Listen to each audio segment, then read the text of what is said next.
Welcome to another edition of the Dementia Care Partner Talk Show.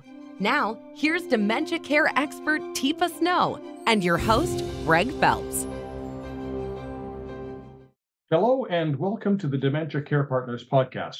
My name is Greg Phelps, and joining me as usual is renowned dementia care expert Teepa Snow. And Teepa, during the progression of dementia, apparently about 60% of individuals will wander away from home at least once, and 50% of wanderers not found within 24 hours are at risk of serious injury or likely death. I understand you recently attended a conference on this subject. Yeah. And I would say, Greg, those are underestimates of numbers. What those are the ones that get officially reported.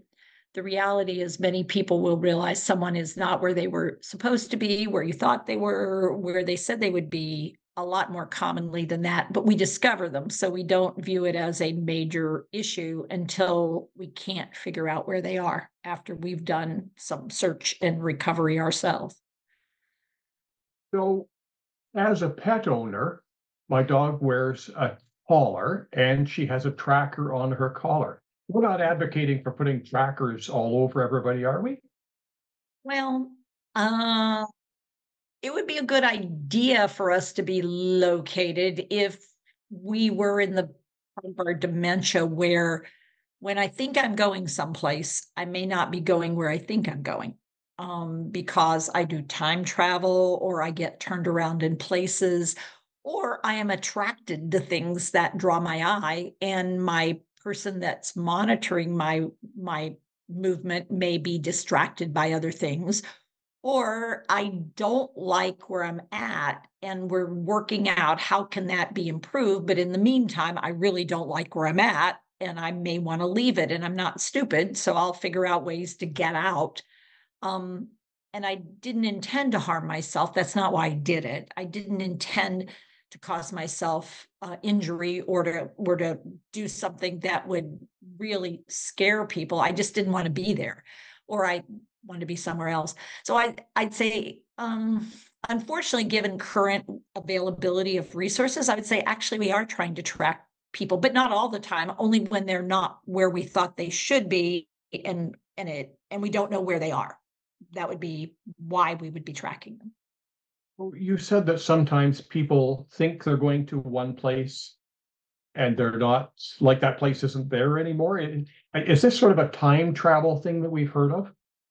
Maybe a time travel, or I misinterpret a landmark. So I think I'm in Morgantown, West Virginia, because that's where I grew up. And I think that's where I'm at because of that time travel. But now I'm looking for places in Morgantown. And then I see a location that, oh, yeah, that's it.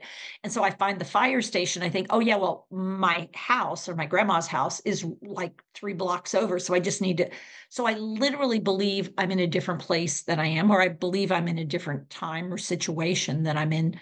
And so my brain plays tricks with me. And it's really unexpected for both of us. I didn't know my brain was going to do that, and I don't realize it's doing it.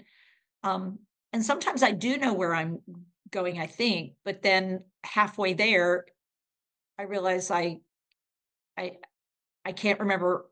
Have I made that turn yet, or do I have to make that turn? Oh, I'm on route, 55, and I think, okay, so 3 more exits. What I don't realize, I've already gone 7. So yeah, I mean, it's really complicated how brains figure their way in the world, and with dementia, it gets even more interesting because there's glitches and absences and misconnections, and so it's not uncommon for people to get turned around, actually. So 10% would be cause for concern. 60% at a minimum Mm-hmm. is And if I almost told you at it's closer crisis to levels. 70, and I mean 70, 75 in real life. I mean, only people who really, when they get scared and they don't know, they hunker down. People who hunker down in the space that they're in, those are the people who aren't going to go anywhere because they're too scared to leave the place they're in, or they're scared to leave the person they're with. But unless you're really scared a lot of the time, guess what? Humans move around in the world. So I mean, it's a very common phenomena, but we continue to think it will be okay until it isn't. I mean, nobody wants it to be true. Sort of like we don't want to have dementia. Apparently, we don't want people to realize, wow, there's a high potential somebody's going to get turned around. And we should be planning ahead for it, not waiting for it to happen. This ties in with a video that you did several years ago, doesn't it? You did one for first responders. Any chance that you'll be updating that? Because now we have all this new information and new devices that didn't exist when that video was made. Yeah, we do need to update it because we have drones, we have a variety of resources, we have, GPSs, and we still have radio signals, which for some locations is still the most dependable and least expensive, which is when the numbers are the numbers we're talking about, we've got to also look at expense because this is a super expensive condition. And the idea of replacing batteries on a monthly basis, although it may be somewhat annoying, what could happen if I see you every month, Greg? What would happen over time, do you think? Every month you see me and I see you every month. It would just be sort of so routine that, it becomes sort of the background. It does, but it also allows me to take a look at you every month. And what might I notice some months? And your carer might not notice because they are there all the time and they haven't noticed. And I start to notice that when I'm there, you're a lot more. Why are you, don't put this on me? I don't need this. Take this off. Get this off. Why do you people always want to make me go places? I don't want to go. I told you I'm not going this time. What might I be able to notice about you that I The subtle changes that I would deal with day to day, I just sort of absorb those. A month gap, having somebody else come in, they can go, since the last time I was here. Yeah, I'm starting to tell me a little bit how's it been going for you? And honestly, one of the things that can happen with Project Lifesaver is it could be the very first time someone looks at the care partner and says, I'm wondering if you've ever, even thought about getting some help in. Because it looks like wow, man, you're you're looking pretty tired. And it's like, yeah, she's up all night. It's like, oh, I better get the group on alert. There's a possibility here that something could go wrong. Oh, wow. But it gives us that connection. And I guess for me, it's one more connection because these are often law enforcement agencies or fire departments or their community service agencies that give us another window into the situation that could provide a way out in a way of connecting for people who are involved and don't have the time or energy to look up from what they're doing. To look beyond that and go, wow, I wonder if she needs a place to go during the day so it's not just constantly with you.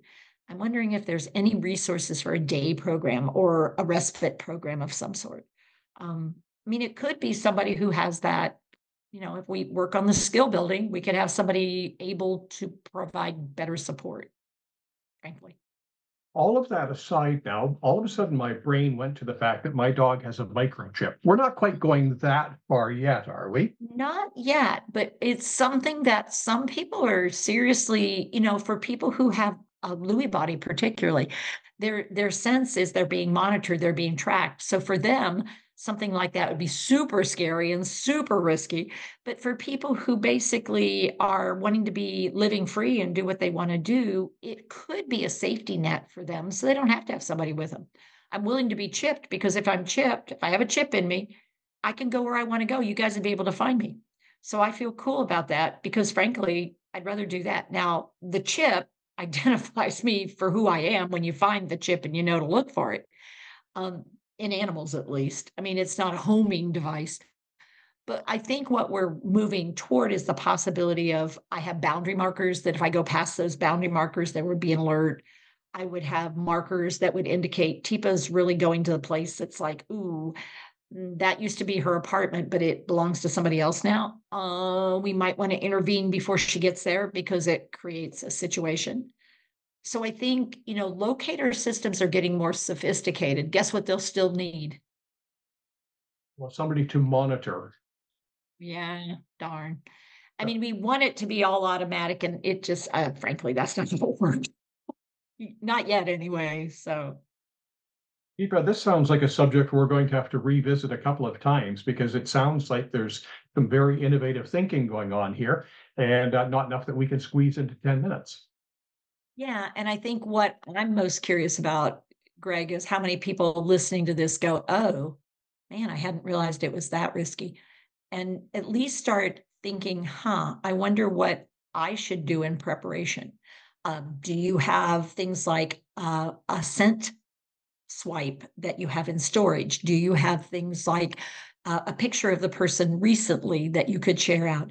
Do you have information about where they tend to go when not monitored, what their old addresses? I mean, have you even thought about that? And if you haven't, maybe all this does is get you to go, hadn't thought about that. And it's a step. So you can do more than that, but at least maybe getting you to do that might be a helpful thing. But you've just gotten back from the conference. It's going to take you a couple of days to get the team up to speed. But once you do, can I phone and get information from your team? Because you're on the road all the time. Can't always talk to you. Absolutely. There's only one of you. Yeah, there is only one of me. And so things like, whether you might want to take some champion courses, maybe you might want to participate in the Care Partner Support Series, or whether or not you'd like a consult or just to share information or get information. Absolutely. Get up with us, because that's why we're here. We're here to provide the support and care until there's a cure. Thank you very much. Thank you, Greg. You've been listening to the Dementia Care Partners podcast. For more information on today's program, go to teepasnow.com.